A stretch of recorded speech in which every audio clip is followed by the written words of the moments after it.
How does BNY Wealth help accomplished individuals, families, and business owners achieve their financial goals? They start every conversation with the question, what do you want your wealth to do for you? For over 240 years, BNY Wealth has partnered alongside their clients, putting their expertise and proprietary solutions to work for them. The result? Highly satisfied clients and enduring relationships that span generations. To learn more about how BNY Wealth can help power your wealth goals, subscribe to their podcast, Your Active Wealth, where they offer guidance for building and sustaining wealth in any market. Support for the show comes from Public. On Public, you can build a multi-asset portfolio of stocks, bonds, options, crypto, and now generated assets, which allow you to turn any idea into an investable index with AI. It all starts with your prompt. From renewable energy companies with high free cash flow to semiconductor suppliers growing revenue over 20% year over year, you can literally type any prompt and put the AI to work. It screens thousands of stocks, builds a one-of-a-kind index, and lets you backtest it against the S&P 500. Then you can invest in a few clicks. Generated assets are completely customizable and based on your thesis, not someone else's. Go to public.com/market and earn an uncapped 1% bonus when you transfer your portfolio. That's public.com/market. Paid for by Public Investing. Brokerage services by Open to the Public Investing, Inc., member FINRA and SIPC. Advisory services by Public Advisors, LLC, SEC registered advisor. Generated Assets is an interactive analysis tool. Output is for informational purposes only and is not an investment recommendation or advice. Complete disclosures available at public.com/disclosures. Being a small business owner isn't just a career, it's a calling. Chase for Business knows how much heart and effort go into building something of your own. Manage all your business finances, from banking to payments to credit cards, all in one place with Chase's digital tools. Plus, access online resources designed to help your business thrive. Learn more at chase.com/business. Chase for Business. Make more of what's yours. The Chase mobile app is available for select mobile devices. Message and data rates may apply. J.P. Morgan Chase Bank, N.A. Member FDIC. Copyright 2026. J.P. Morgan Chase & Company. Bloomberg Audio Studios. Podcasts, radio, news. This is Bloomberg Daybreak Weekend, our global look at the top stories in the coming week from our Daybreak anchors all around the world. Straight ahead on the program, a look ahead to key inflation data in the U.S. and earnings from some of Wall Street's biggest banks. I'm Nathan Hager in Washington. I'm Caroline Hepker in London, where we're asking if the UK's property market can survive an exodus of the country's wealthiest individuals. I'm Doug Krisner, looking at the changing trade dynamics for China. That's all straight ahead on Bloomberg Daybreak Weekend. On Bloomberg 1130 New York, Bloomberg 99.1 Washington, D.C., Bloomberg 92.9 Boston, DAB Digital Radio London, Sirius XM 121, and around the world on BloombergRadio.com and the Bloomberg Business app.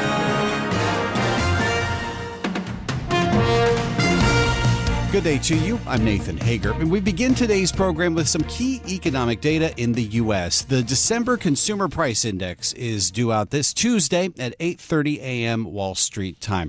For more on how the inflation data could impact Fed policy moving forward, we're joined by Michael McKee, Bloomberg's international economics and policy correspondent. Thanks for being here with us, Mike. Are we expecting many distortions from this inflation data, given that we've just come out or recently come out of a government shutdown? Let me sound like an economist and say yes and no. Thank you. Two-handed. The problem is we didn't get any October data, and the BLS just assumed all the numbers were zero. And then in November, we didn't get a month-over-month number because there was no October number. And so basically, we're going to have distortions built into the data going into any month for several months.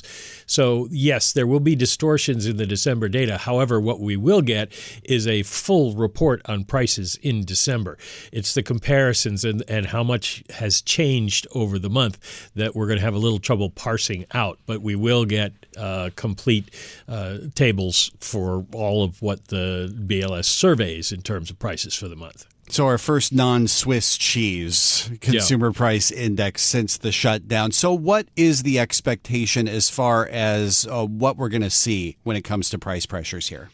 Well, the expectations, and because of what I just said, there's not a lot of wide confidence band around this one, but people are thinking we're going to see about a 0.3 increase in both the headline and the core, which is a little hot, but it doesn't really move the year over year on the headline, stays at 2.7%. Core moves up to 2.7% in the economist consensus forecast from 2.6. And even if we do see distortions, the bottom line there is it's not going in the right direction. And that's what would matter to the Fed. And you combine that with the jobs report we got on Friday, which showed weak job creation and the unemployment rate going down, it all would make the case that the Fed doesn't need to cut rates again. It's interesting because, coming ahead of this consumer price report, we heard just this past week from Fed Governor Stephen Myron on Bloomberg Radio and television saying he sees underlying inflation pretty low compared to where we've seen it on the consumer price data at 2.3%. What's his rationale for that? Does it make sense? His rationale is there are several aspects to it, one of which is that we're seeing a big productivity gain, and that should mean that there's less inflation, and that if you take out the effect of tariffs, you have less inflation. That's like the old if you don't count food or energy.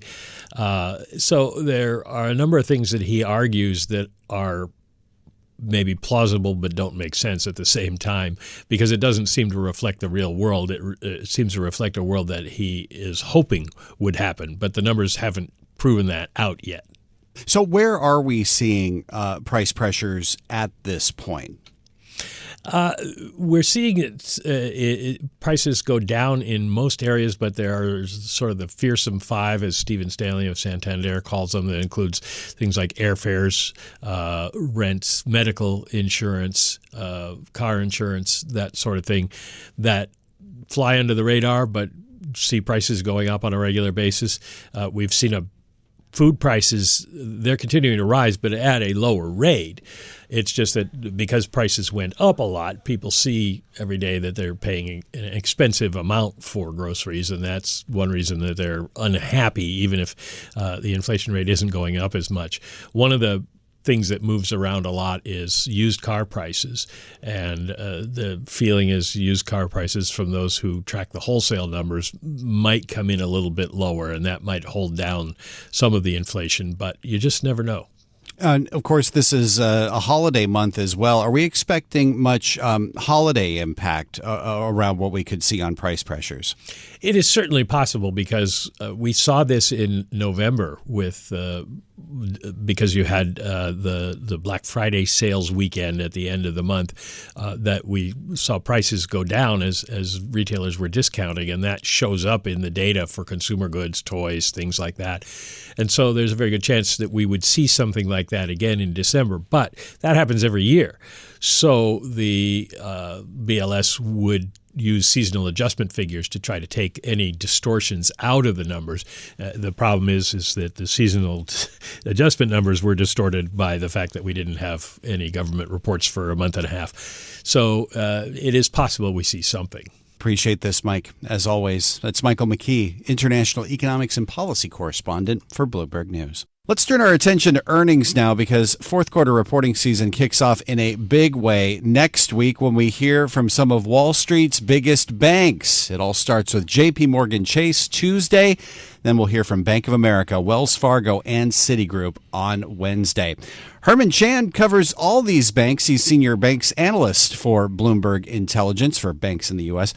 Herman, jog my memory here, but it feels like the biggest financial firms on Wall Street keep delivering quarter in and quarter out. Is that the case, and is that what we're expecting in the fourth quarter? Yeah, that's right. The big banks have really driven a lot of the top-line revenue growth for the industry, particularly not only in fee areas like trading and investment banking, but they're growing their balance sheet faster too. So all of that's really driven the outperformance for the biggest banks relative to regional banks and smaller community banks that are publicly traded. So we're talking about the biggest banks, the KBW index up about 16% over the past 3 months. So a lot of enthusiasm for bank shares heading into fourth quarter reporting. I have to think that a lot of that enthusiasm is driven as well by the way Wall Street ended 2025, a pretty strong rally in the fourth quarter. How could that be reflected in the results that we get from these banks next week? Yeah, that's right. So recently at an investor conference, the biggest banks like JP Morgan, Bank of America talked up their trading prowess. And for JP Morgan, for example, talking about trading up low teens year over year. Bank of America up high single digits year over year.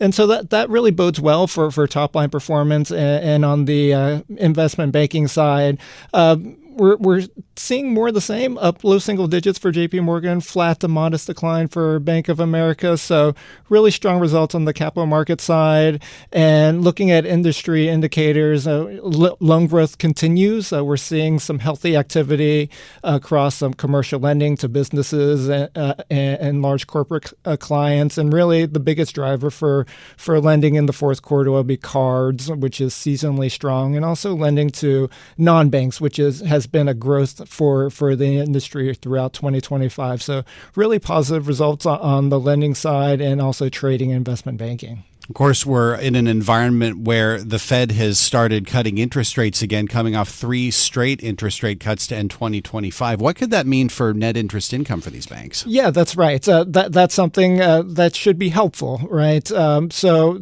two aspects for a lower rate environment that should be helpful for banks. One, banks are lowering their deposit costs, their funding costs that help support the balance sheet. So we're seeing on average about 50% of the Fed rate cuts are passed on to your depositors. So that hurts you and me when we have savings at a bank, but that's helpful for banks and how they generate net interest income. Secondarily, we're seeing a steeper yield curve after the rate cuts, so particularly within the belly of the curve. So with the 5-year versus the short-term interest rates, that's actually positive after a long period of negative yield curve on that front. So that's helpful for when banks reprice some of their fixed rate assets. And just big picture, that's helpful for their net interest margins, and we'll see that trickle higher in the fourth quarter and 2026. And just to hone in on the banks individually, let's talk about JP Morgan Chase, because we've heard recently from CEO Jamie Dimon talking about cockroaches in the credit markets. How are we thinking about JP Morgan's asset quality right now? Yeah, sure. That's a great question. So the cockroach concern was really within their exposure to Tricolor, which was a subprime lender in autos, and they really stubbed their toe on that one in the third quarter.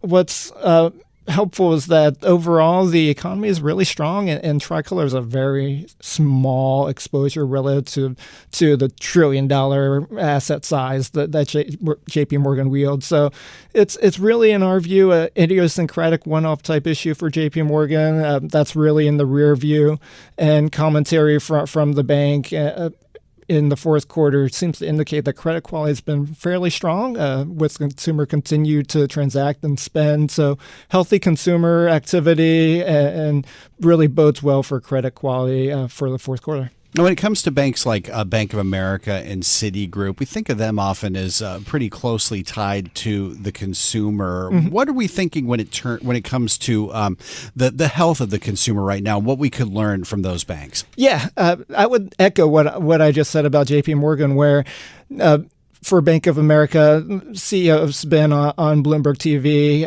and has said that the consumer is really strong. I think that's really reflective of who they bank, where it's not the customer that's more on the subprime level, where they're more affluent, high net worth type clients on the loan side, right? So there's not a lot of subprime loan exposure for these large banks across the spectrum, and so despite prognostications of a K-shaped economy, the actual credit exposure is on the higher end of the consumer. So that really bodes well.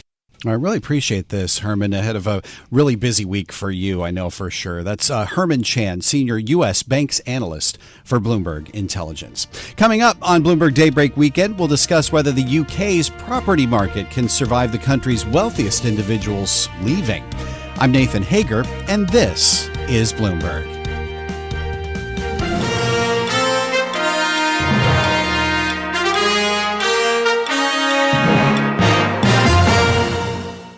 How does BNY Wealth help accomplished individuals, families, and business owners achieve their financial goals?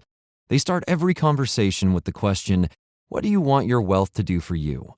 For over 240 years, BNY Wealth has partnered alongside their clients, putting their expertise and proprietary solutions to work for them. Institutional investors embrace principles that help build wealth consistently over time.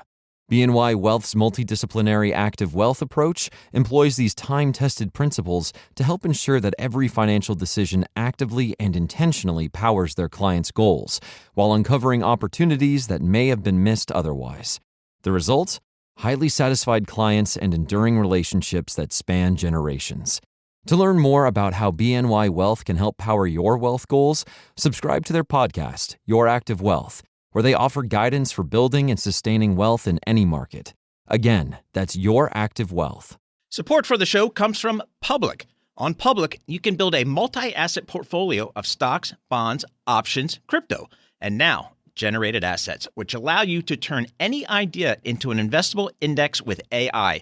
It all starts with your prompt.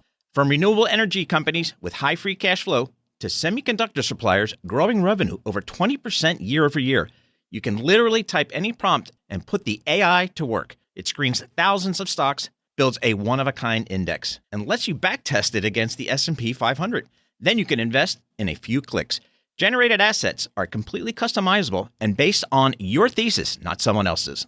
Go to public.com/market and earn an uncapped 1% bonus when you transfer your portfolio.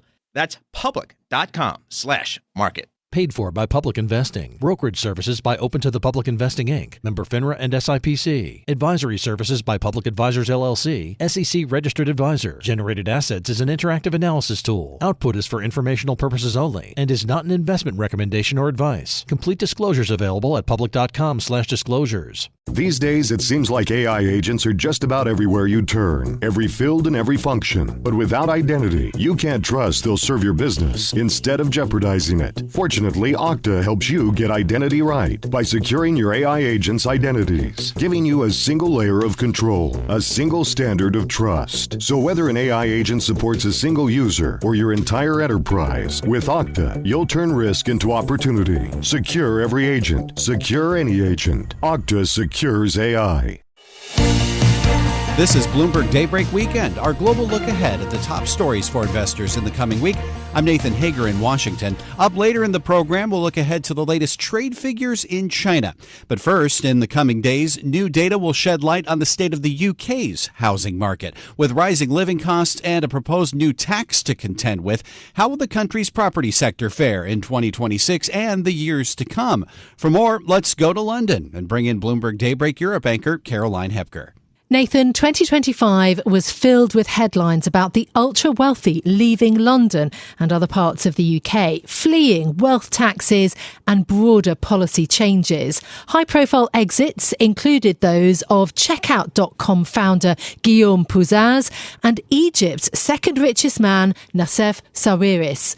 The measure that has pushed many to seek new horizons was the Labour government's scrapping of the preferential tax regime for non-domiciled residents that had, for years, allowed them to avoid UK taxes on their overseas earnings for as long as 15 years. In the wake of a range of tax changes in Britain since early 2024, London's property market has slumped.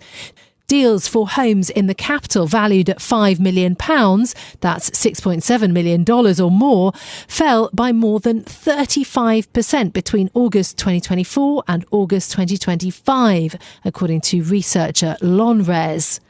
In October last year, sales of UK homes worth at least £2 million plunged 13% year on year, according to data from the property website Rightmove. Clementine Monroe is private office advisor at the real estate broker Allsop & Allsop and told Bloomberg that the country's super rich are losing patience with the constantly shifting agenda. There is a real sense of fatigue amongst the wealthy in the UK. They're used to tax planning, they're used to planning for their futures, and this constant environment that we've had of uncertainty is certainly having a knock-on effect as people start to look to de-sterling their portfolios and move some of that wealth into landscapes like Dubai, where it's much easier to forecast for the future and the tax landscape is so clear. That was Clementine Monroe from real estate broker Allsop & Allsop speaking to Bloomberg's Jumana Basecci. So, will wealthy Brits continue to depart their native shores? And what could the lasting impact of their decisions be on the UK's property sector? I've been speaking to Bloomberg's real estate reporter Damien Shepherd and our ultra wealth reporter Ben Stupples. Damien, can I just start with you on the data, what we're expecting in terms of UK house prices and what the story, I guess, has been so far?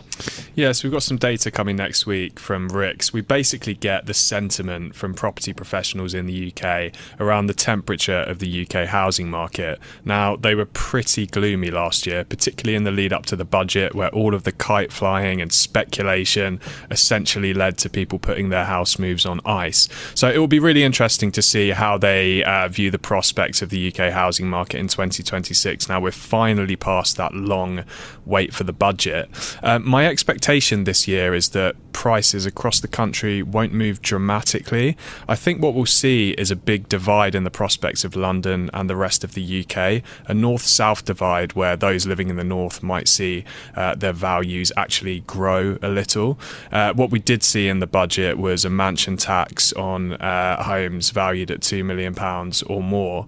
Now, what we could see this year in London is a repricing of up to 5% of those homes in terms of value. So those sitting on property worth £2 million or more might see sort of a quick repricing across this year in London and then see things settle down again. But the prospects for London look far gloomier than the rest of the UK, which I'm sure Ben will tell us a lot more about later on. Yeah, absolutely. Well, I'll bring you in at this point, Ben, just because we're focused on the property market also as a result of all of the discussion and the concern about the number of people actually leaving the UK, especially on the kind of higher end. How do you think that kind of ties together, I suppose, property and the number of people actually leaving the UK? What do we know? It's a really interesting question because anecdotally I can say that the non-doms and actually the sources I've lost to amid the UK wealth turmoil, they're not often selling their property. I mean, it turns from a great place to live in central London into actually a pretty good asset to own in your global portfolio, right? If you're an ultra high net worth, owning a bit of London property that often you've coveted for a long time, and you've probably still got a lot of your stuff there. Actually, you don't want to sell it, especially actually is because the market's pretty subdued.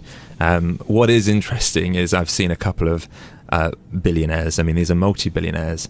They are exporting a large part of their households. We actually found one example where one of the guys who owns one of the Premier League football clubs, Nassif Sawiris, he turned in previous years. He imported artwork, paintings, books. Imagine the top billionaire elite, what you would have at your disposal, and it's all being exported in 2025 as he builds a new life in Abu Dhabi and in Italy, having lived here for almost a decade. So I think that's maybe a good case study of what we're seeing is, okay, they're not selling their homes, it's a great asset to have, but actually the homes themselves are probably going to look very different going forward. And actually it raises questions, the ancillary services that you have. These are big homes, you have staff. You probably have a gardener. You probably have, a driver. Now, I think what we will see more examples of this year is the spillover effects into maybe more normal types of London's economy that serves that sort of segment that we often don't think of. But actually, these are normal people. And I'm going to be very interested to see how that continues to play out this year. I mean, I suppose it's perhaps, Damien, a little bit hard also to feel sorry maybe for people who have homes that are out of the reach of the majority of sort of ordinary Londoners or Brits. But as we're sort of saying, how important is the luxury end of the market actually to the UK economy? I suppose, why should we care about those sorts of properties? It's a great question, and people ask me that question a lot when they see my stories. But I think wealth creation is so important for the UK. And with the Labour government, having been seen to be pushing a lot of wealthy individuals away, the more knock-on effects that taxation has on these people and their status in the UK will eventually build up pressure on the government in the long term in terms of the economic advantages that they bring to Great Britain. So, I mean, what Ben mentioned there about how these people aren't actually selling, but just moving away for a little while while they see how the picture in the UK pans out, is kind of similar from the perspective of buy-to-let investors as well. They're under all sorts of pressure from taxation, new regulation, but because the market is so weak in terms of buyers, even if these people did want to sell their property, they'd be selling at such a huge discount that it's keeping transactions low, and we're not actually seeing this exodus in terms of sales of these homes that some might think. So in some ways, the fact that the market has been so weak has prevented us from seeing some of these homes sell that perhaps would have in different circumstances. Look, historically, it's not unusual for the UK to see boom and bust cycles in the housing market. So I'm kind of curious that with all of the pressures that you've both mentioned, that actually you kind of see quite a bit of stagnation. Is there even an upside maybe that as very sort of inflated, a lot of people would see them as inflated property prices in the southeast of England, if they start to come down overall, that there's a positive story there because actually for younger people or others, they maybe can get on that ladder? Is that another part of the story?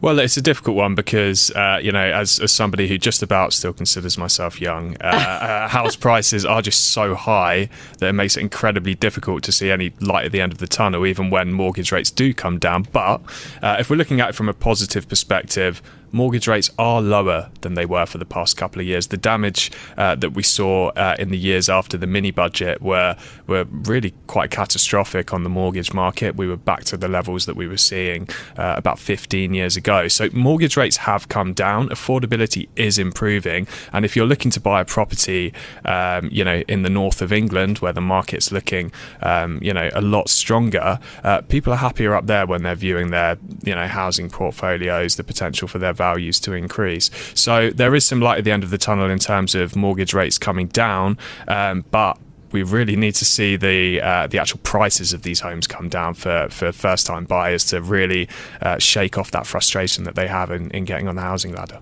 Yeah, absolutely. You're definitely still young, I'm sure. Thank you. Ben, I think it's also fascinating that the last 2, 3, even 4 budgets have been simply so important when it comes to sort of dictating the landscape, not just for property, but for lots of things in the UK. When you're thinking about your reporting, how big a factor is the mansion tax, the non-dom changes? How are you thinking about those now? To take that in order, the mansion tax, actually, if you're a billionaire, paying a few more £1,000 a year for owning a home you like living in or you still want to hold as an asset, that's not such a big deal. And I spoke to actually a UK billionaire, John Caldwell, on the back of that being announced, and he said, look, that's fine. I'm a UK taxpayer, happy to pay that. The non-dom stuff, however, including with that billionaire I just mentioned, that's a big deal, both for the UK billionaires who see actually a lack of maybe an ecosystem shrinking from their perspective. Their peers aren't here as long as they would otherwise be previously. And the non-dom reforms, that is the big driver. It's twofold. One, it's scrapping the 15-year regime that we had up until April 2025. Now that was long enough, and this is the key thing, it's the time. You could be previously in the UK for 15 years, put down roots here. That's, I think, the key thing here. Why 15 years? It's sort of asking the question why there are 18 holes on a golf course. I'm not exactly sure why the UK settled on that time about a decade ago for previous reform. But the general thinking is that it allowed you to come here and put your kids through school. And by the time you get to 15 years, maybe your kids by then are at a UK university, maybe in Oxbridge, and they're like, you know what, actually, we quite like life in the UK. And what we've done instead now is bring in a 4-year regime. And the UK Treasury, Rachel Reeves, said this makes the UK more competitive. But there are growing doubts about that. 4 years, what does that allow you to do, really? Maybe it allows you to take a job if you're a top banker. You could maybe take a C-suite job, turn your team around, and then go back to wherever you've came from. But are you able to put down the same routes you could before? No, you can't in general. So the UK, people have left because of the non-dom regime, and now people are less likely to come and put down roots here. That's the crucial thing. Some people are coming, but they're already, and this is the crucial point, they're already thinking about where they're going to go next. So the UK has gone from being a permanent global wealth hub for a lot of folks in the global ultra wealth community to being what I would maybe term a stepping stone. And that's a significant change. Thank you so much for being with me. Bloomberg's Ben Stupples and Damien Shepherd. Will the UK's housing sector show shoots of recovery, or has an exodus of the wealthy prompted a longer slump maybe than anticipated? We'll have full coverage and analysis of all that important market data in the coming days on Bloomberg platforms. I'm Caroline Hepker here in London. You can catch us every weekday morning for Bloomberg Daybreak Europe, beginning at 6 a.m. in London. That's 1 a.m. on Wall Street. Nathan. Thanks, Caroline. And coming up on Bloomberg Daybreak Weekend, we'll discuss what we could expect from trade data in China. I'm Nathan Hager, and this is Bloomberg.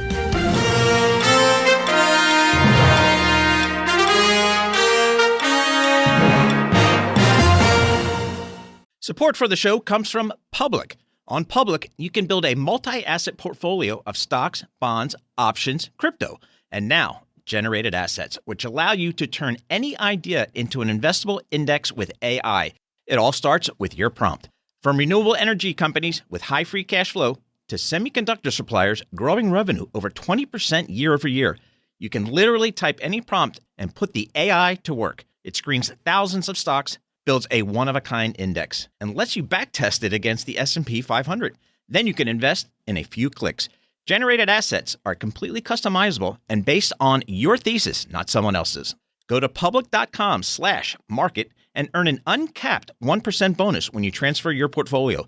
That's public.com/market. Paid for by Public Investing. Brokerage services by Open to the Public Investing, Inc. Member FINRA and SIPC. Advisory services by Public Advisors, LLC. SEC Registered Advisor. Generated Assets is an interactive analysis tool. Output is for informational purposes only and is not an investment recommendation or advice. Complete disclosures available at public.com/disclosures. These days, it seems like AI agents are just about everywhere you turn, every field and every function. But without identity, you can't trust they'll serve your business instead of jeopardizing it. Fortunately, Okta helps you get identity right by securing your AI agents' identities, giving you a single layer of control, a single standard of trust. So whether an AI agent supports a single user or your entire enterprise, with Okta, you'll turn risk into opportunity. Secure every agent. Secure any agent. Okta secures AI.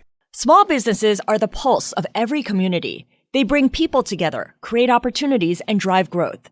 With a widespread presence in communities across the country, Chase for Business supports small business owners at a local level. That makes it possible for you to connect, learn from each other, and grow together. There's a real commitment to seeing small businesses succeed. The Chase for Business team has knowledge and expertise that span a wide range of financial areas. They can help you make more informed decisions as you navigate the complexities of running your business. They'll help your business grow with individual guidance and convenient digital tools all in one place. With that guidance and your determination, you can take your business farther and help build a brighter future for your community. Learn more at chase.com/business. Chase for Business. Make more of what's yours. The Chase mobile app is available for select mobile devices. Message and data rates may apply. J.P. Morgan Chase Bank, N.A., member FDIC. Copyright 2026, J.P. Morgan Chase & Company. This is Bloomberg Daybreak Weekend, our global look ahead at the top stories for investors in the coming week. I'm Nathan Hager in Washington. We'll get the latest trade figures for China in the week ahead. Let's get more on that from Bloomberg's Doug Krisner, host of the Daybreak Asia podcast. Nathan, these trade figures may provide a sense of how well the Chinese economy is performing, but the more important question seems to center on what geopolitics will do to determine China's future trade relations. Now, that surprise U.S. raid and capture of Venezuelan President Nicolas Maduro has serious implications, not just for rules-based international order, but access to natural resources and supply chains as well. Now, Venezuela had boasted an all-weather strategic partnership with Beijing. And the Chinese were quick to frame this raid as an example of U.S. overreach. For a closer look, I'm joined by Bloomberg's John Liu. He is our chief China correspondent. John joins from our studios in Beijing. Thank you for being here, John, and Happy New Year. There are so many threads to this story, and hopefully we can touch on each, especially the angle on Venezuela and the reaction from Beijing. I'd like to begin with the simmering tensions between China and Japan, since this seemed to be the bigger concern for markets in Asia over the course of the last week. Now, we know this traces back to late last year when newly elected Japanese Prime Minister Takaichi said a Chinese invasion of Taiwan could be deemed a survival-threatening situation. And now it seems as though there's this low-level economic warfare happening. How would you describe the state of affairs? Yeah, I think China is pulling out all the stops to express how upset it is with what Prime Minister Takaichi said at the end of last year. I think part of that has to do with that she is a new prime minister in Japan, that she has a background of being relatively hawkish when it comes to relationship with China. And it also comes in this context of the Chinese economy not doing great. And so I think that puts more onus on the Chinese government to be strong when it comes to geopolitical issues. And first and foremost in that arena is Taiwan for Beijing. So Beijing is banning exports of what is being termed dual-use items to Japan that could be used for some sort of military application. What are the economic risk here if this tension becomes a protracted situation? I think the spectrum of potential outcomes is quite broad because of the vague wording that Beijing is using, this dual-use technologies, because in some sense, almost everything could potentially be dual use. And so I think it gives Beijing the room to either be very tight in terms of how it controls exports or be relatively loose depending on how the situation goes. And I think that injects this uncertainty, which actually right now, like in the immediate aftermath, is probably more troubling for Japanese companies than anything else. It's very interesting, too, because last week, obviously, we had the visit of South Korean President Lee Jae-myung in Beijing. I think it was his first state visit, although there was a meeting earlier with President Xi in the Republic of Korea, if I'm not mistaken. Talk to me a little bit about what unfolded in this state visit and the significance here of closer ties perhaps between Beijing and Seoul. Well, from Seoul's perspective, it wants to open up the Chinese market for many of its products, electronics from Samsung, chips from Hynix, all of these things, but especially the ability of Korean cultural exports. So K-pop, for example, Korean TV dramas, for those sorts of things to be able to, again, come into the Chinese market, to be sold here, which has been extremely limited for many years, all the way back to maybe a decade ago when Korea agreed to put in the THAAD missile system from the United States. And so that was first and foremost on President Lee's agenda. For Xi Jinping, this was an opportunity to try and get Korea, to try and get Lee onto China's side in terms of that dispute over Taiwan with Japan. How would you describe the relations between Seoul and Tokyo at the moment, and the extent to which South Korean President Lee has to balance relations with Prime Minister Takaichi while, at the same time, trying to improve relations with Chinese President Xi? So Korea and Japan have a difficult relationship as well because of the World War II history, Japanese occupation of Korea during and before World War II. But since then, in the post-war World War world, both countries are important key allies of the United States in Asia. They both depend on the United States for security. They both want to do business with China, but they're both also very keen to make sure they're not overly dependent on China. So in that respect, they're in the same position. And so there is a push, there is a motivation for Korea and Japan to be aligned in terms of how they deal with China, just because of the pure size of the Chinese market, the Chinese economy, the Chinese military. But at the same time, Lee is also cognizant of how that relationship plays domestically for him in Korea. And each of those countries, Japan, South Korea, and China, are all major oil importers. And that kind of takes us to the major story of the last week, the ouster of Nicolas Maduro as leader of Venezuela. China, as we both know, has been the largest buyer of Venezuelan crude. So give me a sense of what the economic ties had been like between these two countries and what we are likely to see going forward in relations between Venezuela and China. So as you said, Doug, China is the biggest buyer of Venezuelan crude, but Venezuelan crude as a percentage of total Chinese oil imports is relatively small. It's about 4%. And so I think in the immediate aftermath, the implications are not that great because not only does Venezuela account for a relatively small portion of Chinese demand, it's actually been exporting oil that's sitting in tankers off the Chinese coast or off of the coast of various Asian countries waiting to be delivered. So there's a bit of an excess at the moment. I think the more important consideration for China is what it means for the future, because Venezuela does have the world's largest reserves of crude. And so Chinese companies have been very active in Venezuela trying to secure access to that future potential crude. And so what this means for their ability to do that, I think that is the thing Beijing is most concerned about at this moment. And I'm also curious about what it may mean for China's attempt to do business, not only in Venezuela, but in other countries in South America, whether you're looking to extract natural resources, whether China is looking to make major investments in these countries, or whether China is looking to market Chinese goods. And I'm thinking of EVs and Brazil, for example.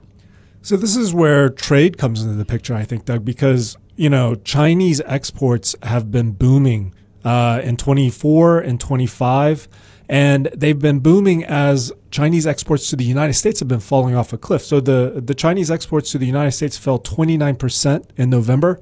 That was the 8th consecutive month that they had fallen by double-digit figures. But still, China's trade surplus is hitting a new record in 2025 of more than $1 trillion. And that's because China's been exporting a lot more stuff to Europe, to Africa, to Asia, but also key here to Latin America. And so I think China is very keen to keep its access to Latin American markets. What Venezuela means for that access, I think, is nuanced because Venezuela is very different from many of the other markets. It's very different from Brazil, which China has very close relationship with. It's very different from Peru, where China has a very important deep water port that they've built in the recent past. And so whether the rest of Latin America goes the way of Venezuela, I think, is very hard to tell at the moment. So we're now hearing the Trump administration is demanding that Venezuela reduce its relationship with China. And I'm wondering how this may affect the relationship between Washington and Beijing. These two powerhouses are still involved in many sensitive issues, whether it's trade or Taiwan. And I'm wondering what this will do, the incursion by the U.S. into Venezuela and the removal of Maduro, what this will do to U.S.-China relations. It's obviously going to inject an additional level of uncertainty. We've seen the reaction from Beijing. It's been very pointed. It's been very strong in its condemnation of the actions in Venezuela. I think that is more Beijing taking advantage of an opportunity to make itself look like the responsible superpower on the planet versus the U.S., which Beijing would say is the less dependable, more irresponsible player on the global stage. But what it means for the bilateral relationship, I think there are so many mutual dependencies and mutual needs. The United States needs China for its rare earths. China needs the U.S. for its export markets. Even though exports have been falling, it's still a huge market for Chinese goods, either directly from China or secondarily rerouted through other countries. The United States is also a place where technology is still coming into China. We've had the NVIDIA H200 chips approved by the Trump administration for export to China. And so I think those dependencies, those mutual needs, they will probably act as a stabilizer. And around that, you're going to have marginal tensions be it Latin America, be it other parts of the world. So in the coming week, Canadian Prime Minister Mark Carney will be visiting China. I think it's the first visit to China by a Canadian Prime Minister since 2017. What's his objective here, and what is likely to unfold, do you think? I expect that Mr. Carney will come here primarily wanting to talk trade, primarily wanting to open up Chinese markets for Canadian energy, Canadian agricultural goods. Those relationships have been really strained. They were especially strained during the Trudeau administration after Canada arrested the CFO of Huawei at the behest of the United States. That plunged the relationship between Canada and China into a really terrible state, and it's still slowly trying to climb back. And I think the change in administration in Canada offers an opportunity now that Prime Minister Carney is in place, Prime Minister Trudeau has left. I think it offers an opportunity for a reset, and I would expect that both sides, both Canada and China, are trying to figure out if they can do that. Do you think that has the potential to upset the Trump administration? I think it certainly has the potential, but I would expect that Prime Minister Carney understands quite clearly where the mines are in terms of what he might accidentally step into that sets President Trump off. And I think he will be very mindful and careful of avoiding those. I also do not think, in terms of the relationship that Canada would be open to with China when it comes to investment, when it comes to the military, when it comes to sensitive technologies, I would expect Canada's position to be much more aligned with the United States than how Venezuela was, for example. John, we'll leave it there. It's always a pleasure. Thank you so very much. John Liu is Bloomberg's chief China correspondent, joining from our studios in Beijing. And I'm Doug Krisner. You can catch us weekdays for the Daybreak Asia podcast. It's available wherever you get your podcast. Nathan? Thanks, Doug. And that does it for this edition of Bloomberg Daybreak Weekend. Join us again Monday morning at 5 a.m. Wall Street time for the latest on markets overseas and the news you need to start your day. I'm Nathan Hager. Stay with us. Top stories and global business headlines are coming up right now.